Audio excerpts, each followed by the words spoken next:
지난 주일 부활주일을 보냈습니다.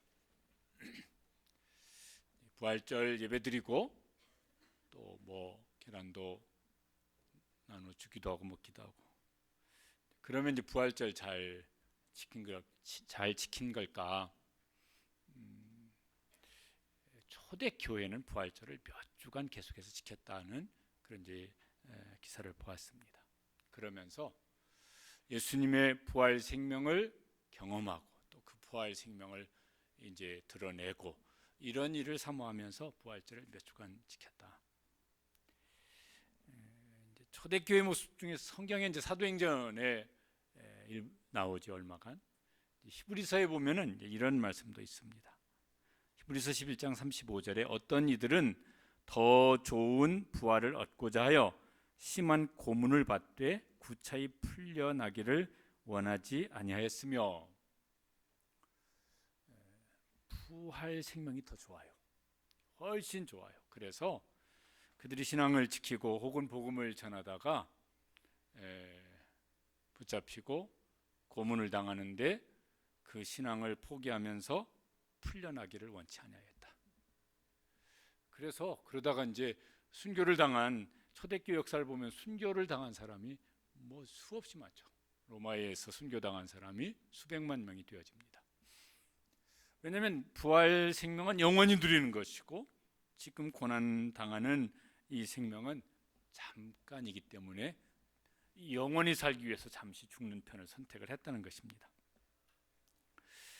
오늘 읽은 말씀에는 이제 바울 사도가 자기 자신을 포함해서 바울 선교팀, 또 이 편지를 받고 있는 고린도 교회, 뭐 고린도 교회뿐이겠어요, 모든 교회들에게 우리가 어떻게 예수님의 부활 생명에 참여할 수 있을 것이냐, 이제 그리고 그 부활 생명이 우리에게 머물러 있지 않냐고, 이게 이제 세상에 나타나야 되는데 그거 어떻게 해야 될 것이냐, 우리는 이렇게 했습니다.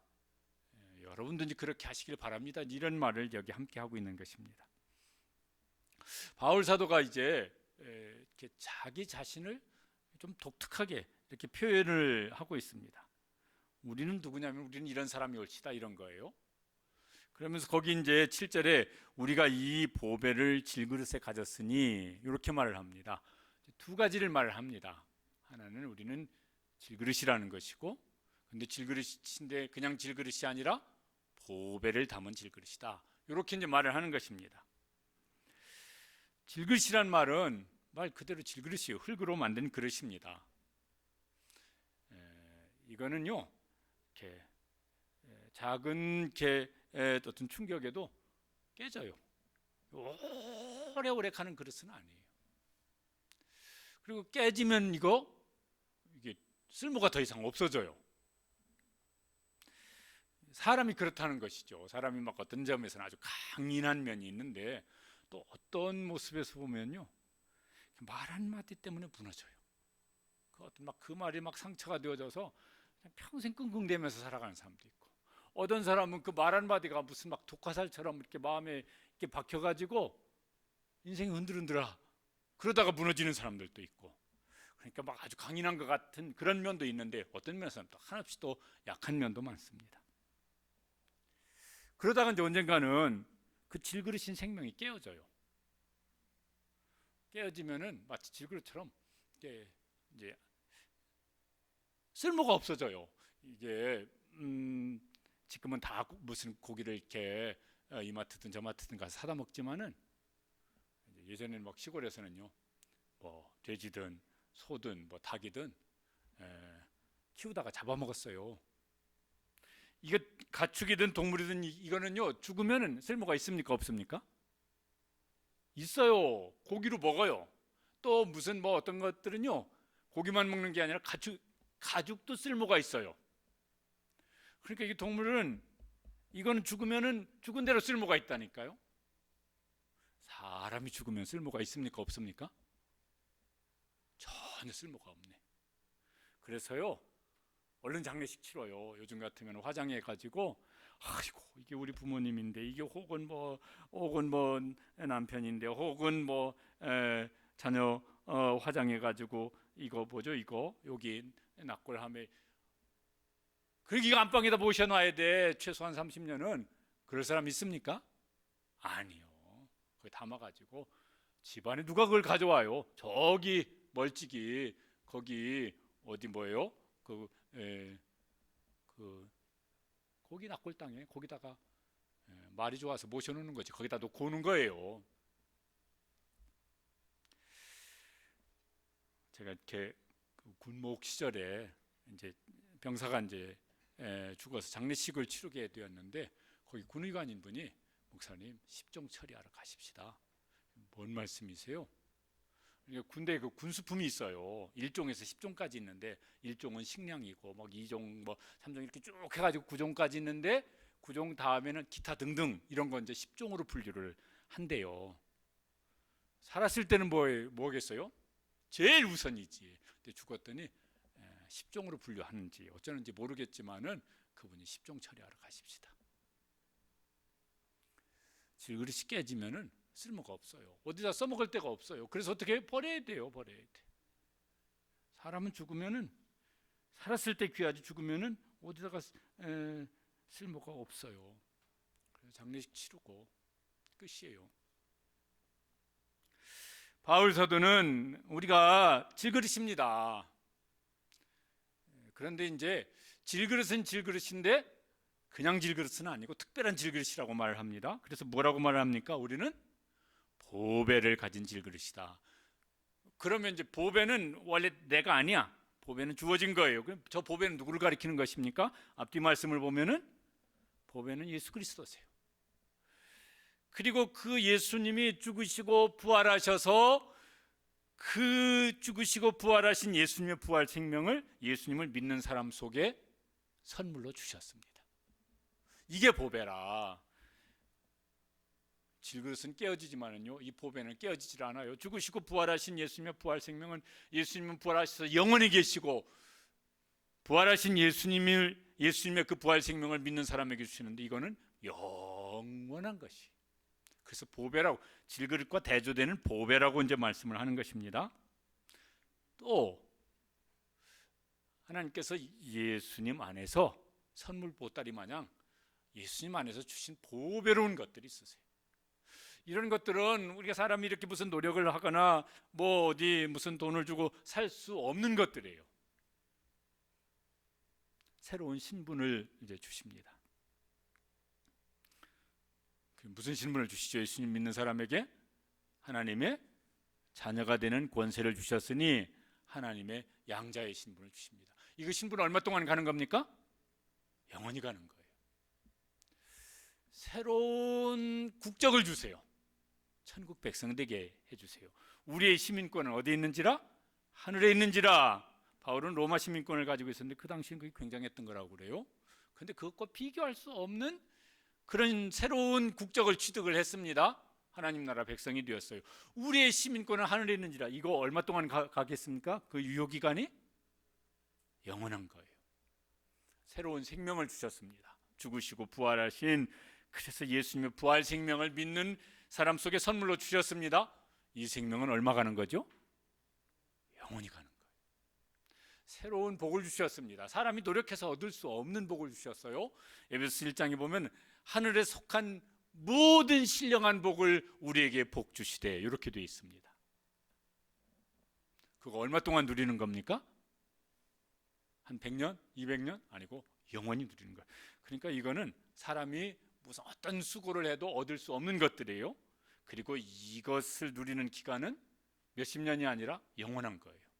바울 사도가 그걸 예수님 안에서 이제 받았습니다. 그런데 바울 사도 왕년에 잘 나갔던 사람이잖아요. 근데 그것과 비교해 보니까 비교 불가해요. 가치가. 이게 차이가 너무 이게 차이가 많으니까 이게 어느 정도면 비교해 보겠는데 이 가치 차이가 너무 많이 나니까 비교 불가하다고. 그래서 빌립보서 3장 8절에 보면은 저렇게 말을 했습니다. 유명한 말씀이죠. 같이 읽어보실까요? 내 주 그리스도 예수를 아는 지식이 가장 고상하기 때문이라. 그리고 뭐 이렇게 쭉 얘기한 다음에 배설물로 여김은, 바울 사도가 사람들이 막 뭐 이렇게 이런저런 자랑하니까 나도 왕년에는 잘 나갔던 사람입니다. 뭐 이런저런 얘기를 합니다. 그 그 얘기가 우리는 읽어봐야 뭐 그게 그 소리 같지만 그 당시 사람이 들으면은 우와, 바울 진짜 대단한 사람이었구나, 이럴 만한 것들이에요. 그런데 바울 사도가 예수님을 믿고 그리고 예수님 안에서 얻은 보배하고 그거하고 비교를 해봤어요. 그랬더니 그 전에 자랑하던 그것은 값이 안 나가요. 그래서 뭐라고 말을 합니까? 우리가 이렇게 뭔가 값이 막 아주 안 나가는 걸 뭐라고 그러죠? 똥값이라고 그래요. 값이 조금이라도 나가는 건 뭐라고 하는데, 아주 이건 값이 이거 뭐 값이라고 말할 수가 없는 이런 건요. 아유, 그 아주 값이 똥값이 됐구만, 이렇게 말을 해요. 바울 사도가 그렇게 말을 하고 있습니다. 이건 비교한 거죠. 이렇게 같이 비교해 보니까 이거는 너무너무 큰 가치고 이거는 거기에 비하면은 무슨 가격을 매길 수 없는 것이다. 똥값이라고 그러면 좀 그러니까 껌값이라고, 한국식. 그래서 바울 사도가 그 다음부터 껌을 위해서 살지 아니하고 보배를 위해서 살기 시작합니다. 그 껌값인데 그거 얻기 위해서 내 인생을 거기다가 허비를 해? 아유, 왜 그렇게 살아? 보배를 위해서 살아야지.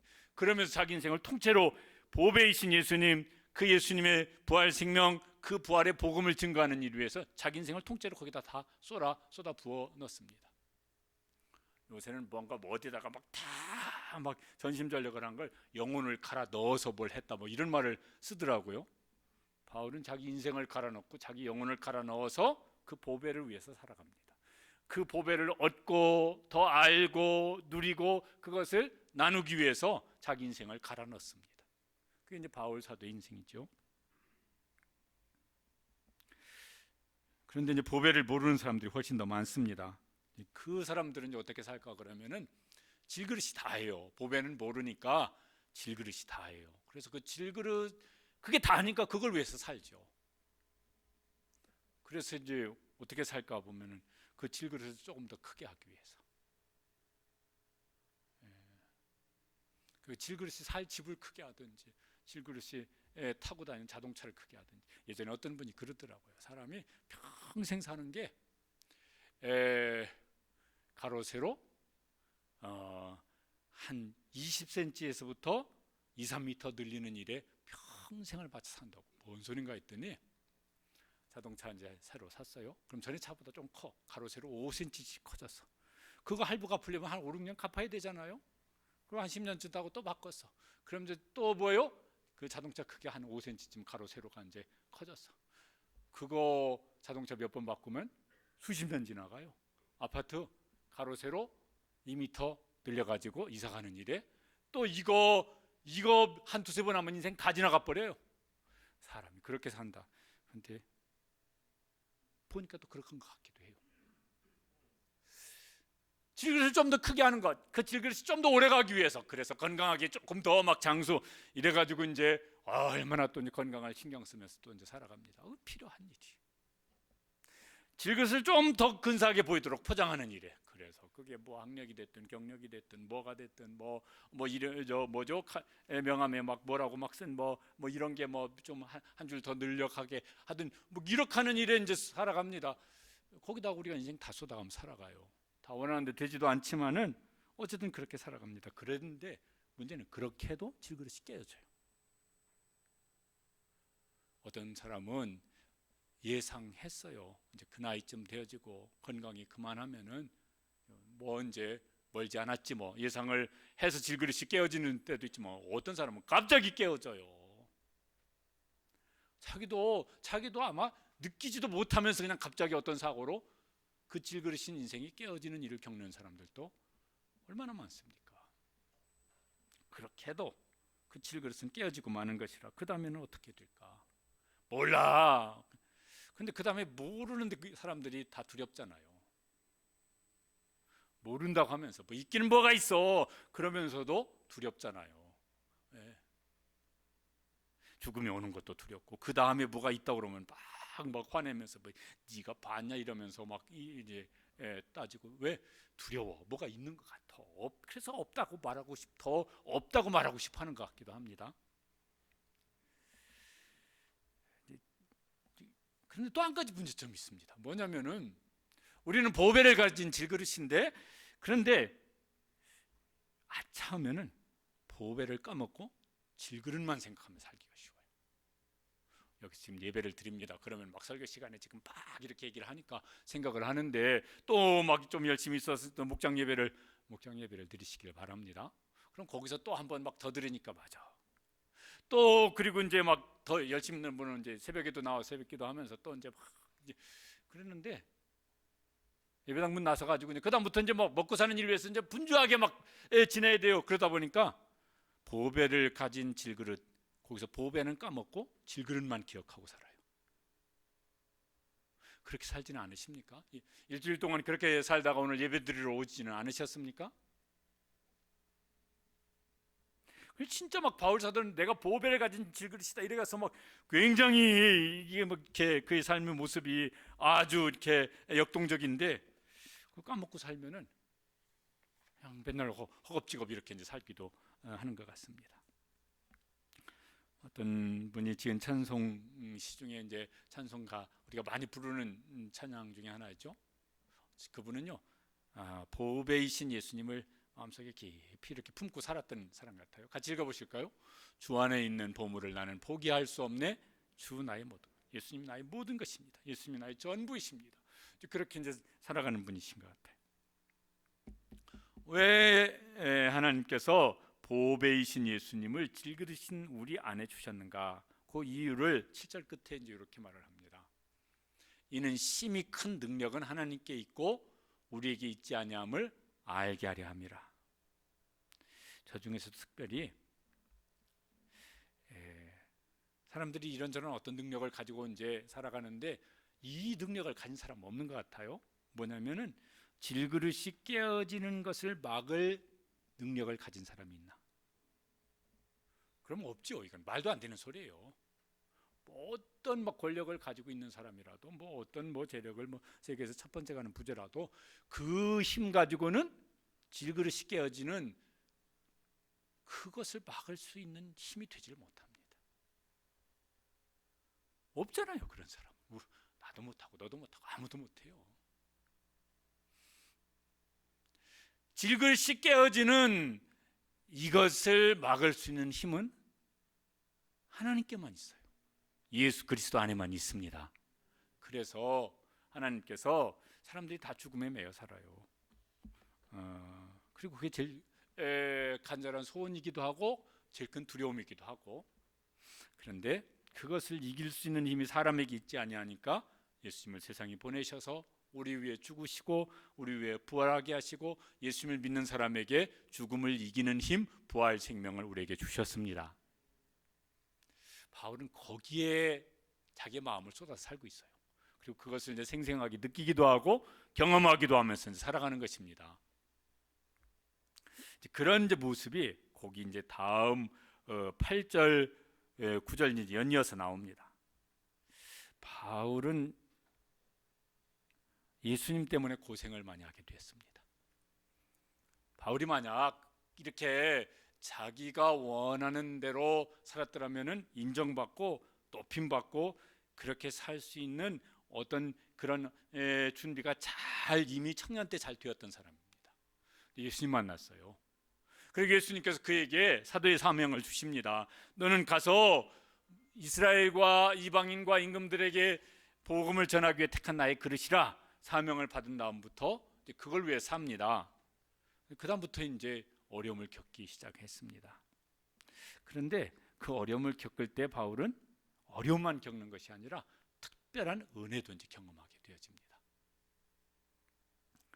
우리가 이제 이렇게 내 힘으로 안 되는 것을 다른 힘을 힘입어서 이제 하는 일이 많아요.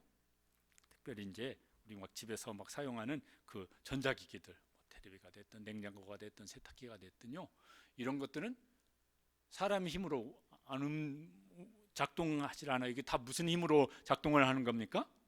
전기 힘이에요. 이게 작동을 하려면은 이게요, 전기에 접속이 돼 있어야 돼요. 전기에 연결이 돼 있어야 돼요. 그래야 전기의 힘이 이 기계 속에 들어와서 기계가 작동되어지는 것입니다. 접촉이란 말이 있습니다. 이건 그냥 이렇게 스치는 거예요. 그럼 별일이 안 일어나요. 접속이 되어져요. 이건 연결되어 있는 것입니다. 연결 상태가 계속되어 있으면은 그 사람의 가지고 있는 무엇이 나한테 전달되어질 수 있어요. 바울은 어떻게 살았냐면은 예수 그리스도와 접촉하는 이런 수준의 신앙생활을 안 했던 것 같아요. 이걸 굳이 비교하자면은요, 주일 예배 한번 드리고, 아멘. 예배 드려서 나는 오늘 주일 성수해서 이제 가서 일주일 동안 너무너무 바빠가지고 성경책 한번 펴볼 시간이 없었네. 이런 건 예수님과 접촉하는 신앙생활일 것 같아요. 그러면 이제 예수님과 접속해서 연결되어서 신앙생활하는 건 어떻게 하는 걸까? 바울처럼 사는 것이죠. 예수님을 만났습니다. 예수님의 부활 생명이 내 속에 있어요. 그래서 보배를 가진 질그릇이 됐어요. 예수님이 주가 되셨어요. 그 주님이 나한테 사명을 주셨네. 그럼 그게 내 일이에요. 내 인생의 목적이고 내가 가야 될 길이에요. 그리고 주님께서 나에게 인도하시면 인도하시는 대로 따라갑니다. 선한 목자이신 주님이 인도하시면 난 그거 내가 생각했던 건 아닌데 인도하시는 대로 따라가야지. 그렇게 이제 살아갑니다. 돈을 버는 목적이든 쓰는 목적이든 하여튼 주님과 다 연결이 되어 있습니다. 그러면서 뭐냐면요, 그는 예수님과 연결된 삶을 평생 살았습니다. 그래서 뭐하냐면 주님 십자가 지신 것처럼 바울도 십자가를 지는 고난을 겪어요. 그런데 무엇도 겪으냐면은 주님이 우리에게 고난만 주시는 것이 아니라 은혜도 주시고 그 사랑, 그 고난 속에 사랑도 부어주시고 주님의 능력도 부어주시는데 바울은 그걸 이제 경험하면서 살아갑니다. 그럼 굉장히 역동적으로 살아가요. 그 삶의 모습이 이제 여기 이렇게 소개되어집니다. 거기 8절에 보면은 이제 이렇게 말을 합니다. 우리가 사방으로 우겨쌈을 당하여도. 그가요, 사도로서 주신 사명, 그걸 위해 살다가 지금 겪는 일입니다. 저 우겨쌈이란 말이 단의 뜻이 설명을 보니까 이런 거더라고요. 포도를 포도주 틀에 넣고 진이겨서 으깨어가지고 즙을 만들어내는 그 상태, 이게 우겨쌈이란 단어예요. 바울 사도가 그가 복음 전도사 살면서 내가 지금 그런 일을 당합니다. 우리 선교팀이 그런 일을 당합니다. 사실은 그때 교회도 그런 일을 겪으면 감당하면서 이제 신앙을 지켜나갔던 것이죠. 고린도후서 1장 8절 9절에 보면 그걸요 조금 이렇게 설명을 좀 합니다. 한번 같이 한번 읽어보시죠. 힘에 겹도록 심한 고난을 당하여 살 소망까지 끊어지고 우리는 우리 자신이 사형 선고를 받은 줄 알았으니. 바울이 막 이렇게 무슨 과장해서 말하는 건 아닐 거예요. 막 조금 요만큼 아픈데 막 엄살 막 펴가지고 막 이렇게 말하는 그런 건 아닐 거예요. 그런데 얼마나 그가 겪는 고난이 심했으면 저렇게까지 표현을 할까. 그런데 문제는 그렇다고 무너지질 않습니다. 저 정도 겪으면요, 나 더 이상 못해. 내가 뭘 어쩌라고 이러면서 손 놓을 것 같은데 바울이 그렇게는 안 와요. 그 다음에 뭐라고 말하냐면 이렇게 우겨쌈을 당하여도 그러면 뭐라고 말을 합니까? 쌓이지 아니하며. 어떻게 저걸 감당해낼 수 있었을까? 바울이 어떻게 산다고요? 예수님과 연결되어서 살아요. 그러니까 그 현실이 정말 어려운 현실인데 그 현실이 예수님까지 무너뜨릴 수는 없어요.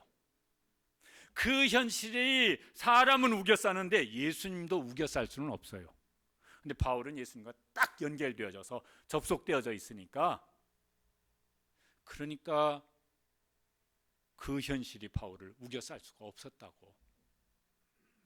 자기 힘으로 했으면요 바울도 뭐 어찌 감당했겠어요. 그런데 예수님과 이 접속 상태가 아주 이게 뗄 수 없는 접속 상태에 있으니까 예수님이 우겨쌈을 당하지 않는데 내가 뭘 문제없지 이러고 이제 나갔던 것이에요. 우리 성도들 이렇게 살펴보면서 막 이렇게 어려움을 당하는 분들을 보면 어려움은 꼭 막 몰려서 와요.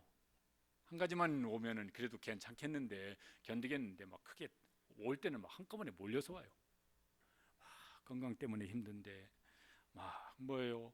혹은 부부관계든 자녀관계든 막 이런 것도 막 또 거기다 막 경제적인 것도 또 막 힘들어지고, 또 교회 직분을 받았는데 봉사는 해야 되겠는데 몸도 마음도 경제적으로 막 이게 또 막 이것도 감당하기 어려운데 또 봉사는 해야 되겠고, 그럴 때 이제 나 그만하고 싶어 막 이런 마음이 들 수 있습니다. 내려놓을래 뭐 이럴 수 있습니다. 그러면 이제 편해집니까? 그럼 몸도 마음도 편해지고 막 힘이 쑥쑥 나고 막 이렇게 되어집니까? 그렇게 해서 또 막 힘이 나는 것도 아니에요. 더 기운만 이제 없어져 버려요. 바울은 어떻게 하냐면은 그때 예수님과 더 깊은 연결의 자리로 들어갑니다. 더 예수님과 깊고 더 풍성한 접속 관계를 더 추구합니다. 그러면서 뭐예요? 우겨쌈을 당하여도 쌓이지 아니하며 그렇게 나아가는 것이죠. 그거 뭐 한두 번 겪은 것이 아니라서요. 이게 또 하고 말을 하는 거예요. 비슷한 말인데 다른 표현으로 말합니다. 뭐라 하냐면은 그 다음에는 뭘 당합니까? 우리란 말이 곧 생략되어 있는 것인데 우리가 뭘 당해요? 답답한 일을 당하여도. 저 답답한 일이라는 건요, 이렇게 사면초가 상태예요. 완전히 포위돼서 옴짝달싹 못하는 이런 어떤 상황을 가리키는 말입니다. 근데 그때는 이제 그런 일을 겪으면서도 바울 마음속에 어떤 마음이 있냐면 그 다음에 뭐라고 말하냐면은 낙심하지 아니하며. 그래도요 낙심하고 절망하고 나 더 이상 이제 못해 이제 포기하고 이러지 않았다는 것이에요. 왜요? 내 안에 지금 주님이 살아 계신데 그 주님이 낙심하지 않으시는데 내가 뭐 굳이 낙심할 게 뭐가 있어? 주님이 내 안에 계신 부활하신 예수님의 부활 생명의 역사가 내 속에 있는데 그 내 안에 계신 주님이 포기하지 않은데 나는 주님과 연결되어 있는데 내가 뭘 포기를 해? 그러면서요 낙심하지 아니하고 지금 이제 계속 달려나가는 것입니다. 그 다음에 또 말을 해요. 왜 이렇게 말을 할까 그러면요 고생을 많이 하면은 시간이 지나도 그 고생을 얘기해요. 남자분들은 약간 좀 과장이 좀 있다고 생각이 들지만은 군대 얘기. 여자분들은 또 무슨 얘기 또 하셔야 되겠어요? 그러면은 너 애 낳아봤냐?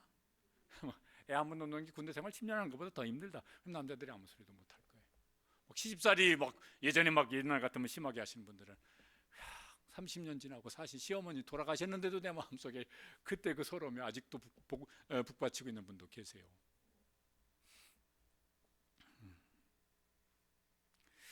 바울 사도가 시간이 지나는데 지금 겪고 있기도 하지만 시간이 지난 것도 여전히 그랬던 모양이에요. 우리가 박해를 받아도 이 박해를 받는 말은 한 번 예전에 받았다는 게 아니라 지금 계속 받고 있다는 말입니다. 바울 사도가 선교를 할 때 여기 한 도시에서 복음을 전하면 박해를 받습니다. 그러면 도망가죠. 옆에 도시로.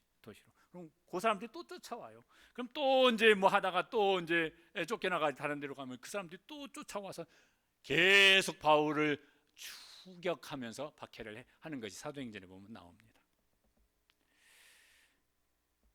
바울은 막 담대한 사람이라서 그래도 막 괜찮았을까? 안 그랬던 것 같아요. 이게 지금 고린도 후서인데 고린도전서 2장에 보면은 바울이 그때 자기 심정을 저렇게 이제 숨기지 않고 말을 합니다. 내가 너희 가운데 거할 때 약하고 두려워하여 힘이 떨어노라. 바울도 그랬습니다. 그러니까 뭐 막 우리가 막 저런 마음이 드는 게 뭐 믿음을 왜 이렇게 믿음 없는 생각을 그렇게 하고 있어? 뭐라고 하지 마세요. 바울 사도 같은 분도 저러셨었는데 뭘 우리가 겪으면은 맞아요, 겪는 것이지. 그런데 그것 때문에 무너지지는 않는 거예요. 박해를 받아도 그 다음에 뭐라고 말을 합니까? 버림받지 있지 아니하며. 그 월드컵 할 때인가 뭐 언젠가 그랬던가 막 꺾이지 않는 마음 막 이런 말들을 많이 했었습니다. 그 참 중요한 좋은 표현 같아요. 꺾이지 않는 마음. 바울은 그 사명감이 꺾이질 않아요. 그가 희생하고 헌신하는 마음이 꺾이질 않아요. 왜요? 사람에게는 버림받아가죠. 디모데후서에 보면 바울 사도가 이런 이제 디모데에게 편지하면서 아무개도 떠나갔고 쭉 바울을 떠나간 사람들의 이름을 언급합니다. 다 나를 버리고 떠나갔다고. 참 힘들었을 것 같아요. 근데 바울이 그렇다고 무너지지는 않아요. 왜냐하면은 그래도 예수님은 안 떠나갔으니까. 막 또 거기 이렇게 서신해 보면은 바울을 배신했던 사람들 그때 받았던 그 아픈 마음도 이렇게 언급을 하고 있습니다. 근데 그죠? 그 배신당하면 막 배신감이 절대 막 믿었던 사람이 배신하면은 더 힘들 거예요. 근데 주님은 배신하지 않으시니까. 그러니까 견뎌요. 그게 막 예수님과 연결고리가 이 예수님과 이 접속 상태가 불량이면은요 거기서 넘어졌을지도 모를 것 같아요. 예수님과 연결 상태가 이게 붙었다 떨어졌다 이런 거면요 바울이 거기서 넘어졌을 수도 있었을 것 같아요. 그런데 예수님과의 연결 상태가 아주 좋아요. 항상 연결돼 있어요. 그러니까 안 넘어져요. 그렇게도 안 넘어져요. 또 말을 합니다. 거꾸러뜨림을 당하여도. 저 거꾸러뜨림을 당한다는 말은 뭐냐면요 이렇게 뭐죠, 이렇게 확 패대기 치는 거예요. 사람들에게 패대기 침을 당하는 것 같아요. 아니 그런 일을 실제로 겪었지. 내동댕이 침을 당하는 거예요. 이게 하루 이틀 1, 2년 당한 것도 아니고 오랜 시간을 당합니다. 그런데도 뭐라고 말하냐면은 그래도 우리는 망하지 않습니다. 그래도 우리는 망할 수가 없습니다. 왜냐하면은 사람들은 배신하여서 등을 돌리든지 사람들은 우리를 내동댕이 쳤든지 바울이 때로는요 교회에게 당한 아픔도 있거든요. 고린도 교회 같은 경우는. 그래서 교회에게 오히려 사도가 내동댕이 침을 당하는 것 같은 이런 괴로움도 있어요. 그런데도 망하지 아니하고 오히려 고린도후서 12장 9절에 보면은 그때 바울이 이런 은혜를 경험하는 걸 말을 합니다. 우리도 이제 저런 은혜를 경험해서 능히 감당하고 나아갔으면 좋겠습니다. 같이 읽어보시죠. 그러므로 도리어 크게 기뻐함으로 나의 여러 약한 것들에 대하여 자랑하리니 이는 그리스도의 능력이 내게 머물게 하려 함이라. 바울이 저 상황은 몸이 약했었습니다. 기도하잖아요. 하나님 뭐라고 응답하셨습니까? 너 계속 아파라. 이렇게 응답을 하십니다. 우리에게는 다 낫게 응답해 주시기를 축복합니다. 저도 20년 동안 약을 먹어봤는데 낫고 싶어요. 낫고 싶어. 그런데 그때 그렇게 응답을 하시면서 하나님께서 바울에게 말씀하시는데 바울이 그걸 이제 하나님의 음성을 듣습니다. 너 약하지? 너 약해서 내 힘으로 감당 못하지?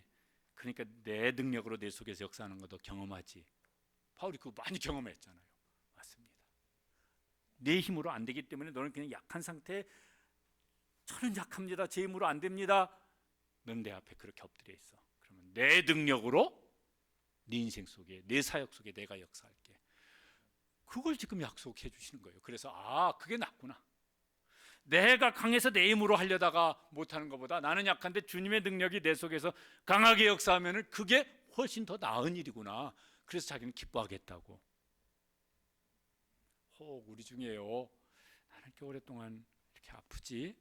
이런 분 속에 이런 분이 아니 주님께서요 그렇게 오래 아파도 낫게 하실 수 있어요. 저는 20년 그 약 먹을 때 나는 평생 죽을 때까지 그렇게 그냥 아프게 사는 것이 주님의 뜻이 아닌가 이런 생각이 들 때도 종종 있었다니까요.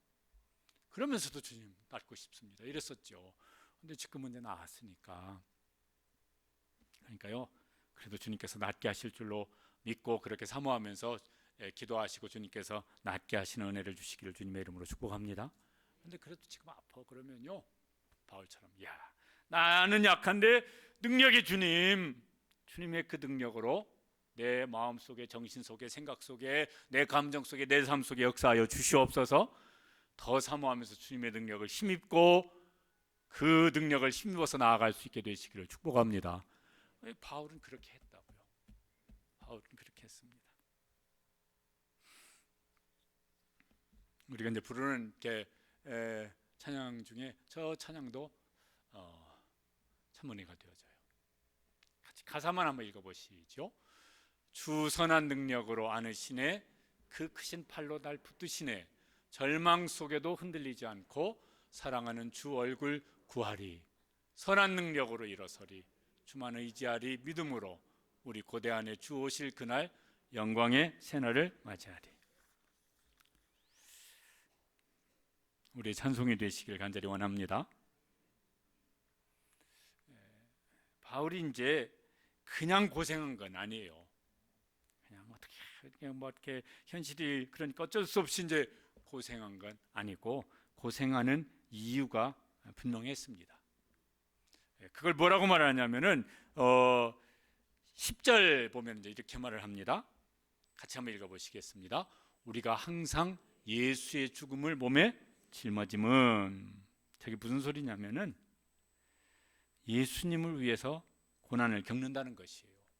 바울은 그에게 주신 사명, 복음 증거의 사명, 이걸 위해서 이제 예수님을 위해서 죽음에 이르는 고난을 겪는다는 말이죠. 그래서 그걸 겪어요.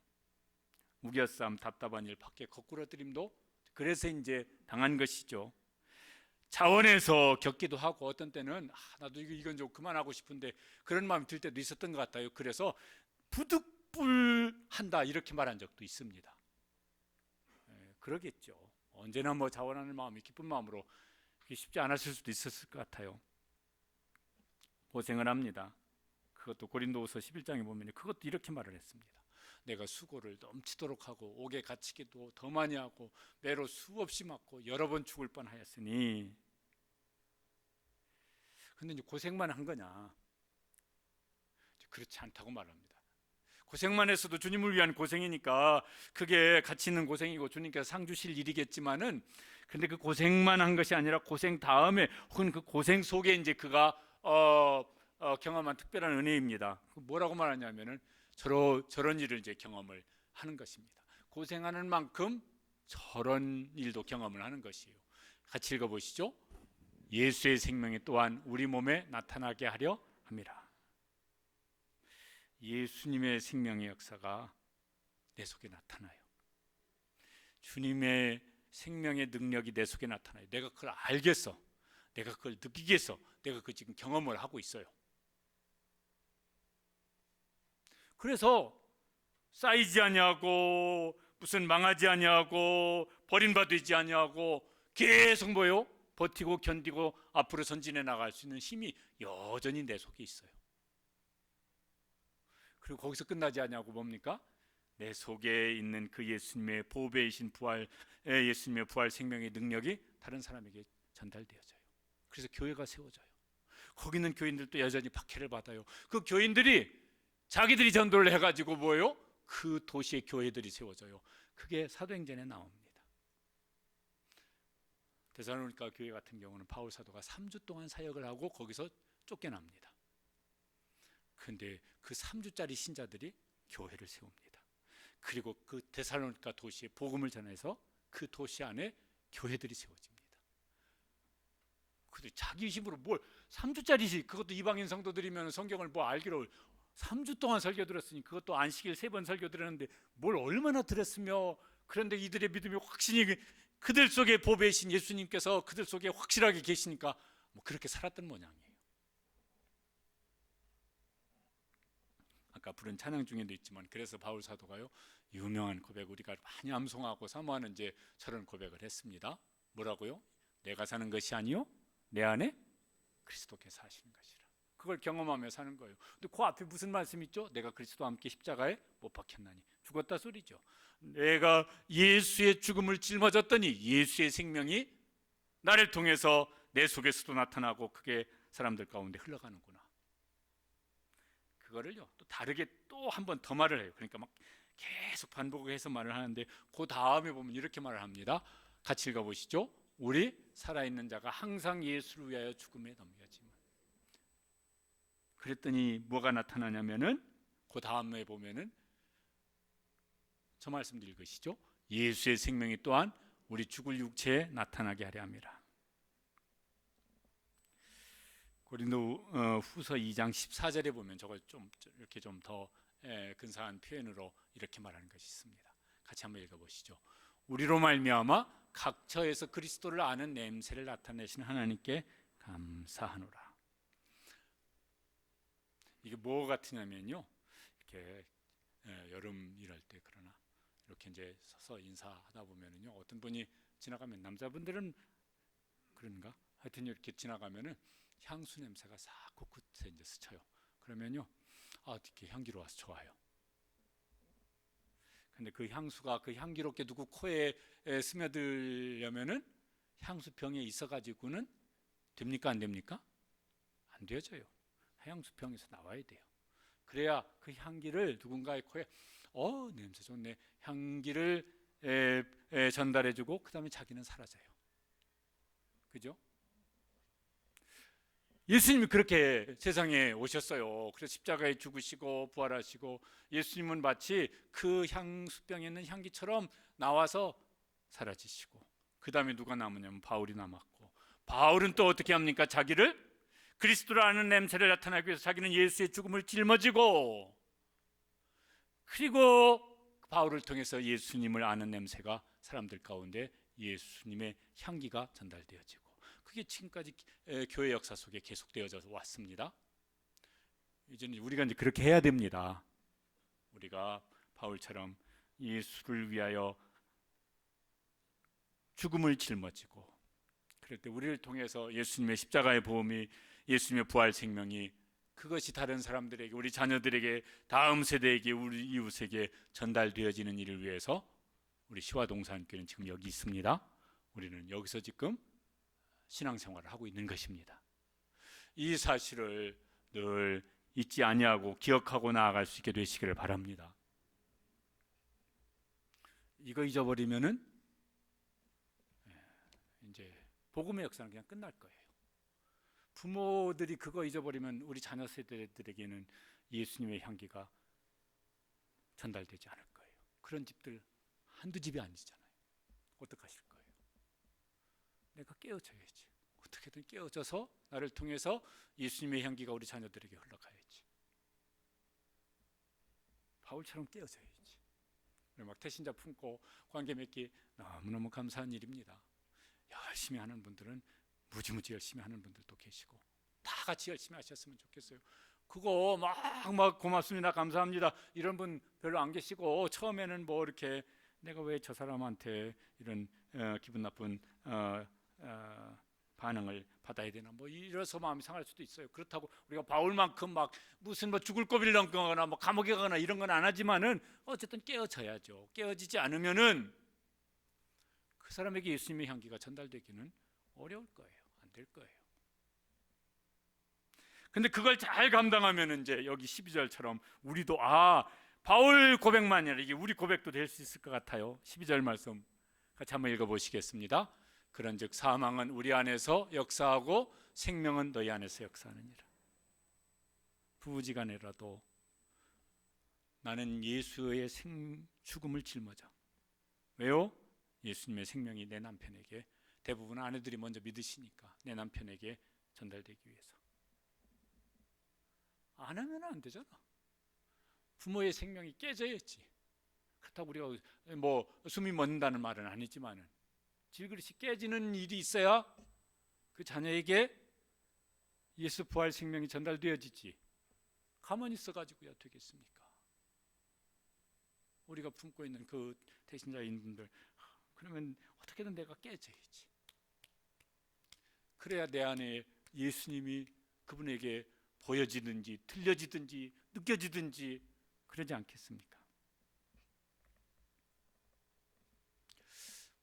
어제 이제 우리 교회 최정숙 사님 계세요. 조카분이 여기 시화병원 중화장실에 계신데 목사님 와서 복음 좀 전해주세요. 그래서 이제 갔습니다. 면회 시간에 갔는데 이분이 40대 초반이신데 몸이 여러 군데 지금 뭐 너무 안 좋으셔서 제가 말을 하는데 알아듣는 것 같지가 않아요. 기운이 이제 다 지난 것 같아요. 기운이 다 빠진 것 같아요. 그래서 말을 하는데 반응을 하는지 안 하는 건지도 명확지도 않고 그래서 이제 어떤 기도를 하고 왔는데 두 가지 생각이 이제 들었습니다. 이분이 좀 기운이 좀 다시 좀 어떻게든 좀 잠시라도 회복이 되어져서 그래서 들을 수 있고 반응을 보였을 때 다시 한번 가서 복음을 좀 정확하게 전했으면 좋겠다.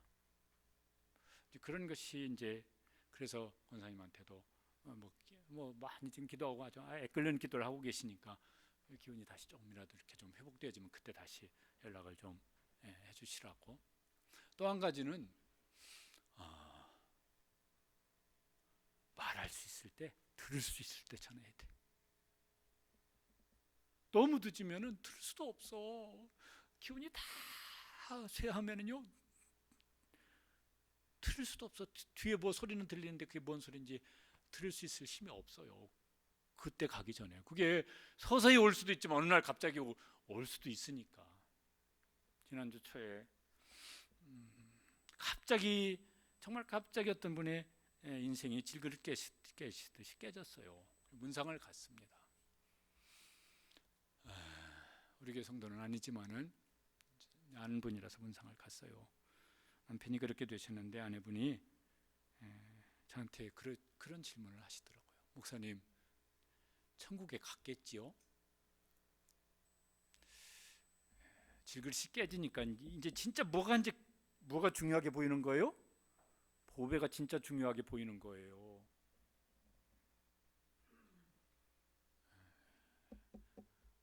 그 전에 그랬으면 좋겠어요.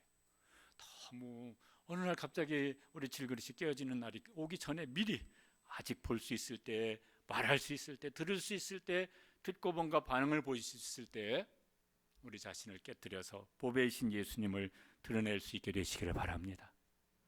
그러면요, 우리가 누군가를 위해서 가장 더 이상 무엇과 비교할 수 없는 이제 귀한 선물을 전달해 줄 수 있을 거예요. 억만금을 주는 것보다 훨씬 더 귀한 예수 생명을 전달해 주는 그런 전달자가 되시기를, 그런 우리 교회가 되어지고 그런 성도들 되시기를 주님의 이름으로 축복합니다. 우리 함께 기도하시겠습니다.